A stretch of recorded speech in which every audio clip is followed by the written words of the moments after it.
Hello, everyone. This is Lee Andrews with another Live with Lee. We've done an awful lot of Live with Lees this week because there's just so many wonderful people that are coming across my path, which means I want to introduce them to you. Today is AndyReed. AndyReed is actually a professional musician who has played in bands. Is it all over the world, Andy? Yeah, no, I've played all over the world, ranging from Los Angeles to Italy, Morocco, Haiti, Nice. pretty much all over, yeah. So he has a great international background, but like most musicians, it's very hard to survive on a musician's income, which is very, what's the word I'm looking for? You have no control over it sometimes, right? And it can be very inconsistent. So the good news is that Andy knew this. So he went to college and is formally trained as a journalist. So he is a writer. And since then, he has held down a number of different positions as a journalist, writing for business, writing for companies, but he's also done copy and content writing. And now he is moving into UX writing. So it seems natural to have Andy here, who is looking for his next contract in the writing domain. But the reason I asked him to come today is because there are an awful lot of people working in corporate America who are musicians. And I would say that a good bit of the people that worked at Aquent, where I came from, were musicians, singers and artists and writers and actors. And it's just, there's something about the creative user experience design domain that attracts all of those talents, right? So I want to talk to Andy about where he was, where he is now, and where he would like to be. So Andy, if you're ready, I'll start asking some questions. Yeah, bring it on, Lee. I'm happy to be here. Great, thank you. Your passion is music. You can't get away from that. You live and breathe this stuff. You go to sleep thinking about it, from what you've told me, and you wake up thinking about it. So what are you doing now with your music background? Well, as a musician, I've been playing drums for probably about 14 years, maybe 15 years, ranging from concert to clubs in DC, and then the Whiskey A Go-Go in LA. I'm also playing piano. It was kind of my first instrument. My mom was classically trained and she sat me down, taught me a couple of chords, and from there I just took it away. So I'm struggling with Debussy, but I actually just posted a Vanessa Carlton video on my girlfriend's Facebook page just to see if I could do it. I'm also playing a lot of guitar and producing. So I'm looping a lot of songs and playing all the instruments, kind of like Nine Inch Nails or Trent Reznor, trying to be like a one-man band. But I'm also collaborating with some friends up north and doing some digital file transfer stuff, which is kind of the wave of the future. So I'm riding the progression forward and doing a lot of reading on sound engineering, and that kind of ties into the technical writing aspect. So apparently, I'm getting some kind of feedback on my side. Are you? Yeah, can you hear that okay? I can hear you fine, but I'm still getting some feedback. Test now not. Okay. There you go. So how did you know to go into journalism or writing as an undergrad? What was that driver there? So it actually started a lot earlier than that. One of my first jobs, I was probably 14, working at an animal hospital. I reached out to Patch, was like a local online newsletter, a newspaper, and I just told them I was interested in writing. I was doing it in high school from freshman year on, eventually going to be an editor in arts and entertainment. But I just loved news. I loved the print media. I loved the Rolling Stone. I wanted to do that. So I found that as opposed to taking photos, because I originally wanted to be a photojournalist, and someone told me that my words were a lot better than my photos. Wow. I started writing sections and then section heads, and then finally conducting interviews and then telling other journalists, like, this is what we should do, I think. And they're like, yeah, all right, have fun. So then I took that in undergrad. I went to a school called Susquehanna University right out of high school. And I went there to focus on creative writing, especially poetry. I love my romantics as well as some more of the contemporary poets. And I went there on a presidential scholarship thinking I was going to be a published poet. And after 152 rejections, I finally got published in a national undergraduate journal. And it was the one poem that I really didn't like. It was called Spring. It's in Catfish Creek out of Loras College. But I knew that because of that, I wanted to at least pursue journalism more ruthlessly. So at the same time, while I was trying to be a published poet and play in the jazz band and DJ Rockfish, you're in the tank on 88.9 The Pulse from 9 to 2 a.m. on Friday nights playing classic rock to all the boys in Cell Block C and all the penitentiaries. I picked up a local gig working as a beat reporter at a radio station, WKOK, which was about a 15-minute drive outside of Selinsgrove, Pennsylvania.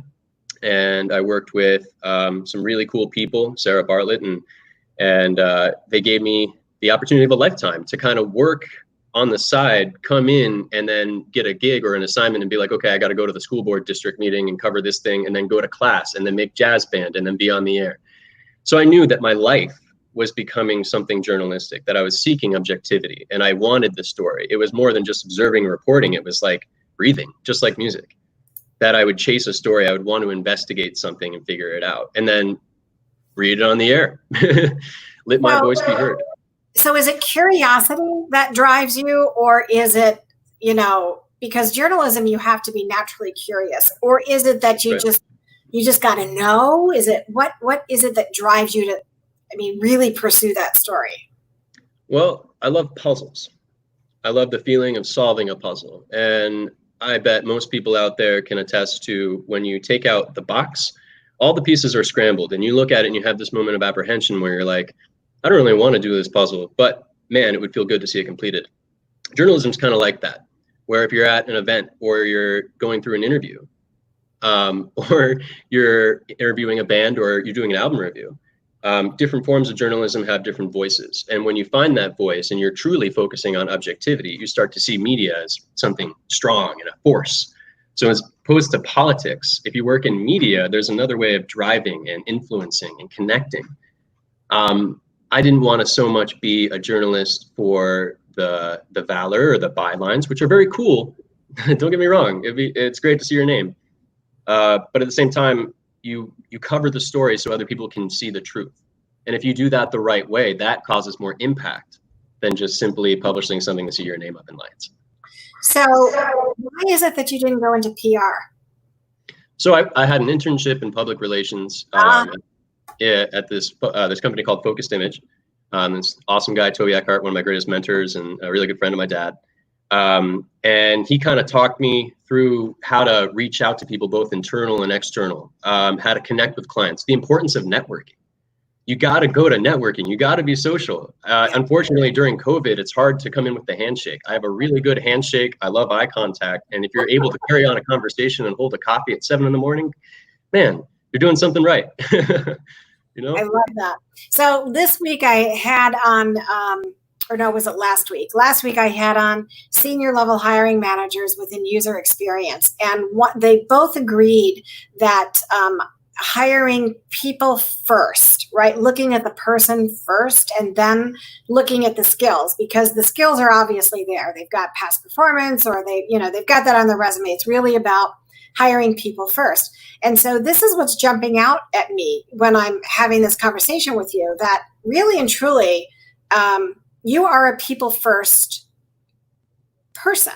Like everything you do seems to focus around how it's going to impact people, and you enjoy, chasing that story that's going to have some kind of an impact. Is that a fair assessment? Yeah, no, that's pretty much it. I think that being a musician, being on stage is a blessing. I love performing. I love seeing other people in the crowd singing the lyrics. Playing in a 90s cover band, you get a lot of that. Especially my parents, my number one fans. But when you are writing, you can encourage conversation. So I love posting something and seeing the comments, both good and bad. Hey, any press is good press. But when you start a conversation somewhere, like, that's power. I love that. It is, but it's not. There's also something else that's interesting to me. So so let's talk. There's so much to cover here. so let's get on to, the first question I want to ask around journalism and the transition into content writing and copywriting before we get to UX writing. What is the parallel between journalism, content, and copywriting? Why can you so easily make that switch? And you've done it. Yeah. Okay. So let me break it down for you. Based on my experience, journalism, as I just described, is the pursuit of objectivity. You go to a location and your job is to observe and report. Simply report the facts. You know, the 5 W's and a how. That's what we learned at J School. Content writing, producing content. Content is king. You need content of all kinds to compete in today's world. Multimedia. So if you better know how to podcast, and you should know how to at least write something. So when you work in copy, like ad copy or micro copy, as I'm finding out in technical writing, you're just putting the words into phrases and bits and pieces that other people can understand. You make it as legible and human as possible. What's difficult in technical writing is that there's a lot of jargon to get past. So you have to be a quick researcher and you have to love to read and learn. My last name is Reed and I've been learning since I was born. Yeah, I did. I actually got ribbed for that sometime in 1st or 2nd grade. Someone was like, hey, your last name is Reed. You read a lot of books? And I'm like, yes, I'm actually quite well read. I'm a little bit ahead of my age group. That's all right. And then I got into Gifted and Talented and the whole thing just went up from there, Northern Virginia. Nice. All right, terrific. Now let's talk about UX writing. So UX writing is still kind of new to you, but it is an area that I think that you're going to be a natural transition for. So what research have you done about UX writing, and how is UX writing, from what you know, different from journalism, content, and copyright? You know, there's a lot of writing angles out there, isn't there? Yes, and it's not just your job title, as I'm finding. It's almost pigeonholing yourself if you're like, I'm just a copywriter. When you work in UX or UI, user experience, what you're doing is you're not just producing copy, but you need to deliver ideas. You need to create a full package. And so if you know how to develop, whether that's in WordPress or on another application, and then you can write the copy, and then you can put the website together and draw all the connections and make it seamless and easy for the user, like that makes sense to me. So I'm spending my time watching a lot of YouTube videos and just messing up left and right. I actually started developing my own page 2 days ago, which is called Music Equals Life. Stay tuned. I don't know. It could happen, but I've had this idea for a long time. So I'm working with some other drummers and musicians from around the world on putting this publication together. So watching YouTube videos and then going to like an app like Wix or something, or Splunk, and you're kind of just like programming things in and seeing the back end, watching the YouTube video, pause, oh, that's how you do it. So it's a lot of trial and error, but I feel like sometime in the next week or so after I get my first certification, I feel like I'll have a good grasp on what UX really is. Wait a minute. Let's do something new. You're going through certification in UX writing? I want to start sometime in the next week, yeah, and get into a 5-week boot camp or something like that. I feel like it's a good use of my time during quarantine. I think that's great. Do you know where you're going? Not yet. No, I'm kind of open to suggestions, or if anyone has any previous experiences or connections, I would love some feedback or ideas. So what kind of, let's go into the next big question, which is you're so talented. What kind of role do you see yourself playing in an organization when it comes to words, right? No matter what they call it, UX writing, copywriting, content, it does make a difference. Where do you feel as though you can make the biggest impact within an organization? Probably as a media strategist, and then eventually working my way up to being assistant media director, and then eventually media director, because it involves seeing everything from point A to point B. I love how you're going to go in as a media specialist and you're already the director. You're already I mean, it's going to take some time, you know, the myth of Sisyphus, you got to push it up the hill. And if you understand that and the law of diminishing kicks, I feel like I could come in specializing in media strategy and developing campaigns, because I know how to write clearly. You know, I know how to put campaigns together. I know about social media optimization and search engine optimization. I know how to put things together and see it from start to finish. So if you were to come into an organization as opposed to just a copywriter or a web developer, and you say that I can take some ideas and put it into a marketing plan that we develop over the next 3, 6, 9 months, years, whatever, and it comes to fruition exactly how we talked about it. That's what I want to do for an organization. So I'm still on I come as a media specialist and I want to be a director. So, and the reason that that's impressive to me, or made an impression on me, is that most people talk about themselves in terms of, this is the job I'm applying for. and this is the only thing that I see myself doing right at this very moment, you're already mapping out your career progression way down the road. Like this is a starting point where I want to be, Lee, and this is really where I want to end up as the director of media. Is that right? Yeah, I've been applying to jobs at the Rolling Stone for the last decade, and they still have yet to get back to me. Let's see if we can change that. Yeah, I'd like that. Them or Vice. Those two companies really stuck out at me. They've been a big influence over the years. And to work with them, I'd be open to doing any role. But I think if I were to come, as opposed to just being a writer, come as a media strategist or a different form of writing, perhaps, or development, that might change things. Or a company like the Rolling Stone. One of the things that I suggest to candidates as they're looking for their ideal role is to look at organizations that do something that you believe in very strongly. So if you were to look at an organization, say within our backyard in the DMV area, which is DC, Maryland, Virginia, are there companies in this area that might be of interest to you because you like what they do and you would be passionate enough and excited enough to be that media specialist with them or for them? Yeah, a perfect fit would actually be SiriusXM. I applied to a gig in DC off of Eckington Place. I don't know if anyone knows where that is, but not only as an on-air anchor, but some type of writer, just staff writer. And I think the idea would be to work at a radio station, satellite radio, but it's still radio. And you write the underliners and, the short, quick, long, and then the things that are going to go online for print or online publication. I want to do that. And by trying to get my foot in the door, the only thing I didn't do is physically go to the place and put my foot in the door. But I tried calling everyone. I tried all the back doors and reached out to people on LinkedIn. I sent emails and still have yet to hear from anyone. And it's been years.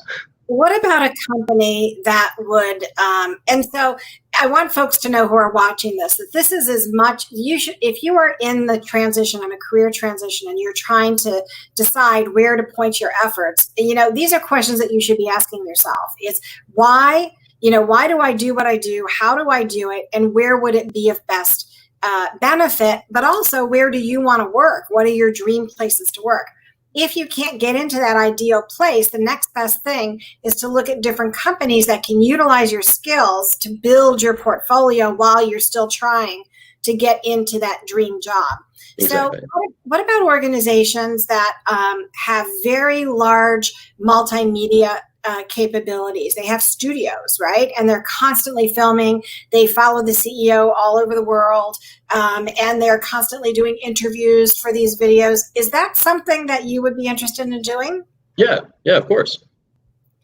And so let's talk about that. So if you were to work in what I would call the mundane part of, the world, sorry about that. We're doing these live, so whatever happens, happens. You're good. In a perfect world, I'm going to copy this question that we talked about because I think it's one of the most important ones that people need to ask themselves. In a perfect world, outside of rocking a stage, what is your ideal non-stage job? We've talked about a lot of different things, but if you were to create a persona of what the components are of that job, it doesn't necessarily have to be at Sirius, doesn't have to be at what was the other one that you mentioned? Rolling Stone. Yeah. The Stone magazine. What are the components of an ideal job for you? Off the stage. Okay.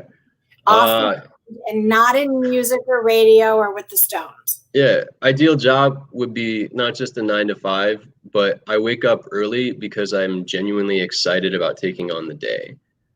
I don't dread going to work because I know my team's supportive, and that even if I come in with a different attitude, we'll work together and collaborate really well because we know each other. We know we know our respective personalities. We know how we mesh. In the musician world, one of our terms is jamming. Right. So when we sit back and jam, it's based on the language or vocabulary that you have, all the reading and experience and degrees that you have. And you come prepared to the conversation. And so when you jam, it has to mesh. And if you don't jam, what are you doing? So ideal job would be, I'm excited to go to work. And when I show up, my voice is heard and I can listen and I can ideate, provide ideas. and we can work on them together. And then at the end of the day, I know I can go home and sit in that commute, and I know it's worth it. It's not just a paycheck. It's like, I want to finish that project, or I want to tie up that loose end because I need to. It's a drive. I need to close that, whatever it is. It's interesting to start with fit. So there are three things that we look at when we work to fill positions. It's attitude for fit. Under fit is attitude, initiative, and reliability. We also look at what you can do and what you want to do. And it's interesting that when I ask that question of what is the persona of the ideal job, people always start with fit. And so this is why that human first interview is really important over can do, will do. Yeah. Right? Because, and I know that this is throwing out the old 80-20 rule, but it's true. 80% of the people that don't make it in their job is because they don't fit. Right. Yep. 20%, is really about the can do, will do, but it's really important that people fit. So looking at that, what is that? You're saying that you want to be able to work in an environment where you feel good about, you all can jam, you all can mesh under any circumstances. What are some of the other components that you are looking for, like deadlines and, multiple priorities, juggling lots of kinds of things? So what about that? I like to be given full autonomy on a project. I do require a little bit of editing. I work best with an editor, but I don't need someone to hold my hand. If you tell me how to do something, I'll do it. But odds are is that I'll ask questions because I'm not afraid of asking questions. So a good and positive team, a collaborative one, would be one where I can ask questions and there's no instant rebuttal of why. You need to ask that question. No, like I'm asking a question for verification so you get the best quality product. That's why you ask questions a lot. Also, tattoos. Tattoos in the workplace, it's just art. I have 8 tattoos. My last job at Southland Industries, I come in for the interview and I'm wearing a suit based on precedent, right? And my boss, Dan, the VP, he comes out wearing a polo. I can see his tattoos. He's wearing jeans and like work boots, very cool, very put together. And I'm like, oh, okay. All right. Follow him back to his office and we start talking. On his radio, he had Purple Haze by Jimi Hendrix playing. He turns it down, very casual sit. And we just talk for 10 minutes about, what I said over the phone and why I was there, why I'm interested, why I can be a valid copywriter for his company. And about 10 minutes in, he's like, all right, is there anything else you want to ask? And I'm like, yeah, can I lose the tie? Can I lose the tie? I don't really wear ties. And he's like, yeah, lose the tie. You're good. You're fine. So wearing a polo and being accepted for who you are as a musician. They knew I was a drummer. They knew I just came in from School of Rock and I've been playing in 6 bands and kind of tired and needed to get back to a 9-to-5 to pay the bills. They understood that. They understood my passion, my drive, my work ethic, and they hired me because they knew I could write. Yeah, I'm young, but like I've worked a lot. I've worked really hard to get to where I am, and I'm highly competent. Nice. And so talk to me about put this together, things that you like. There we go. You want an autonomous environment that encourages curiosity. Tattoos are okay, and you want cash. I'm hearing some feedback. Are you? Yeah, a little bit. Yeah. Okay. Okay, there we go. So this is your environment. This is the environment that you want to be in. And of course, you want to be able to get up and be excited about working with the people that you work with on a daily basis. Let's talk about the technical capabilities. When you are talking about writing, let's talk about what it is that you really and truly are interested. Are you interested in web? Are you interested in journalism? Are you interested in working on mobile apps? Where do you want your content to appear? Where would you like your content to appear? Okay, so the website I'm developing, right? There's both a web page and a mobile version. So designing things for both. Everyone's on their phones these days, so a mobile version of a web page makes sense. But you also have a laptop and you access Chrome or Internet Explorer or whatever. Mm-hmm. So designing things for multimedia, but especially online focused. Driving things towards social media, especially things like Instagram or TikTok. If you can ace something in less than 30 seconds, that's generally like the human attention span is what, 5 seconds or 10 seconds. So if you can convince them via Instagram to then go to an article and read it, like that's badass. I want to do that. Okay, that's cool. Now I'm going to put this on here. I think that's really important for people to understand. So how do you do that? How do you create content that's a 30-second spot that drives them to someplace else? Okay, That's so huge. yeah, so from the drummer, right? I'm endorsed by a couple of different companies, and as an endorser, whether it's Soul Tone, Drum Cubes, Collision drumsticks, I'm blanking on a couple other ones, Big Fat Snare Drum. Yeah, like just companies. The reason I connected with them is I saw promise in their product. I told them I was good at marketing, and that being in bands, it was just an opportunity to record some video, show people that I'm using the product, whatever it is, and then tell other drummers about it. And so that made sense. What you have to do is use Instagram as a tool. So you would film little drum covers or live footage of the gig, or you put a little clip of the music video, not the entire thing, but like enough to gauge people's attention. And so the things that generally would pull a lot of hits were like, I did a cool stick flip in a Repco music video, and that got like a bunch of people talking. Lame, kind of weird, kind of cool, but like that drove some people's attention, that drove traffic. So if you know how to do that, engage public interest or attention, and then you can do it in the written word to condense or make a page interesting enough that someone would open to it and then not want to leave immediately. So whether that's images or a good quote or just a really good design, something that's streamlined and it looks really good, it's appealing, aesthetically pleasing to the eye. That's kind of what you should go for. So if you can do the writing aspect, you can design the page and have the eye to see how layout would work on the mobile app, as well as on a web page, on a computer or something. That's kind of where I'm going. I'm already in the production of doing it. I've been doing it for a while. Hopefully I can do it with someone else. That's awesome. And how did you get those contracts? Say it again, what? How did you get the 2 contracts that you did for social? Oh. The one you mentioned. Yeah, so signing up, as an endorser, you mean? Yeah, I sent them an email. I sent them my press kit. An EPK in the musician world, an electronic press kit is, it's your photos, your videos, your tour dates, it's personalized statements, your bio. So I have a bio about myself. I have a web page. It shows like the gear I use. And then in a couple other interviews, I have to reference them and say like, I only use Soul Tone cymbals. You should buy Soul Tone cymbals. And like, I'm a proud endorser of them. I have to be. So am I talking to a celebrity in that world and I don't even know it? No, celebrities would be like Brendan Urie from Panic at the Disco, or anyone you see on TikTok, really. Okay. Well, it sounds to me like you're well on your way, but I think it's interesting though. I think that any company who is looking to expand their online presence should really consult with you, because clearly you know how to tie in the TikToks of the world to content that brings people to the website, right? And I think that's a big challenge that people are facing right now. How do you feel about gaming, the gaming industry? Are you a gamer at all? Do you have I have an Xbox. I have a perfectly functioning PlayStation 2. I've been gaming probably since I was like 13 or 14. There's this program called Twitch, right? So if you are streaming while you're playing, you can get people to chime in and watch you play or comment or talk about it. And that in of itself is a great way of making money. So I have a couple of friends who play Super Smash Brothers competitively and have Twitch accounts, and they actually accrue revenue.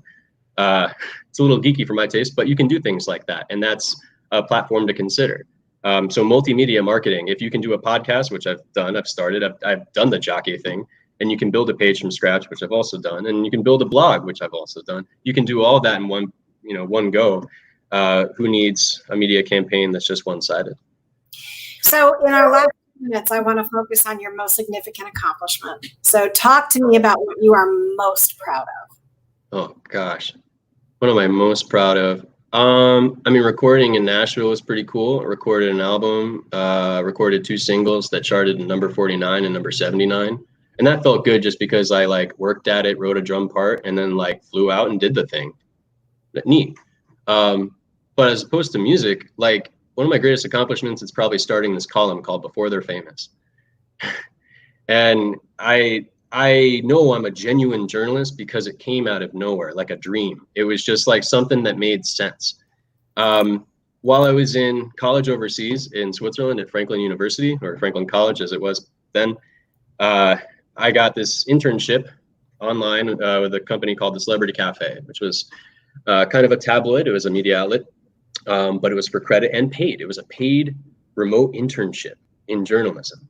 And what do I have to do? Well, I have to write some music reviews, do some arts and entertainment news. Oh yeah, and I get some space to start a column.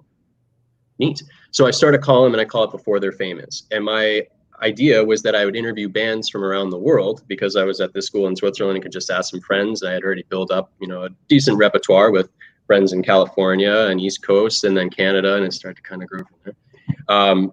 I would interview these bands and give them free press, because being in a band, I always wanted someone to interview me. I always wanted someone to come up to my band and be like, what inspired you on the album? And then later in my life, it would happen, and I would kind of laugh at it and be like, this isn't that bad. Like, cool.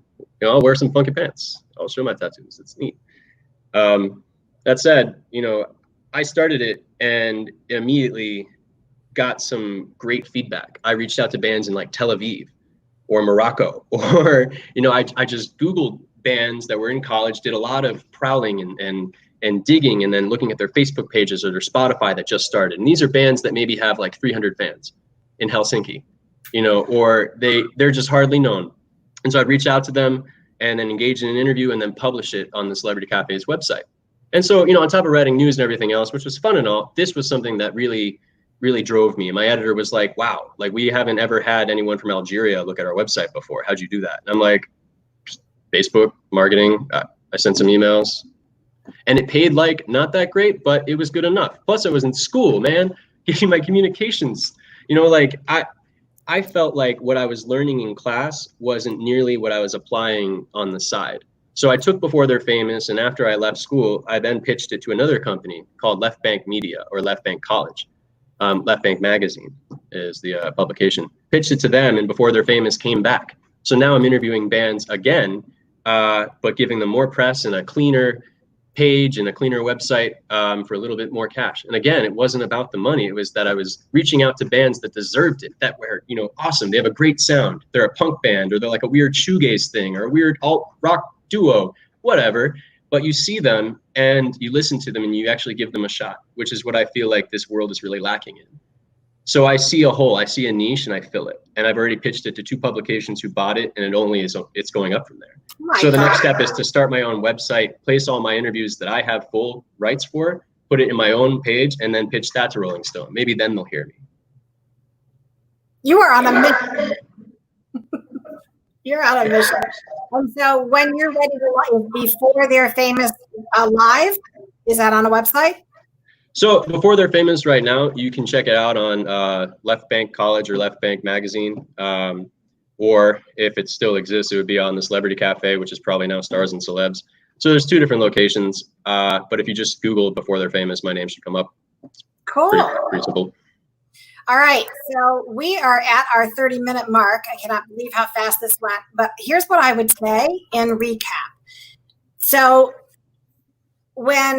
if we've got somebody out there looking to work with you, these I think are the greatest words that describe who you are and what you believe and what you will bring to the organization. You will bring ambition, you'll bring curiosity, you'll bring intelligence, bring your authentic self. So when I say that you're real, it means that you've heard a lot about things called the authentic self. Bring your authentic self to work. I don't think anybody needs to tell you to do that. That is just what you do. And I think that you're very talented, but your talented crosses so many different domains, not just the musical domain and the writing, the crafting of the words. But I also just think the way that your mind works, you're able to connect dots that so many of us just can't. I would be in a fetal position if somebody asked me to do what you just talked about. But the last and most important thing is that you're very self-aware. Right? So many people are not aware of who they are and what they want, and they don't have that drive and that passion because they don't know who they want or what they're all about. And you do. And so when you are meeting with people for the first time, that is a first impression that is really refreshing. It really and truly is refreshing. So here's what we're going to do for anybody who is going to be listening to this. Oh, Gregory is listening. You said it. Yeah, music is life. That is music. You two need to meet and you should connect offline. So Gregory, Andy is in the position that you are, so he is moving into UX writing. So let's keep our eyes and ears open for him.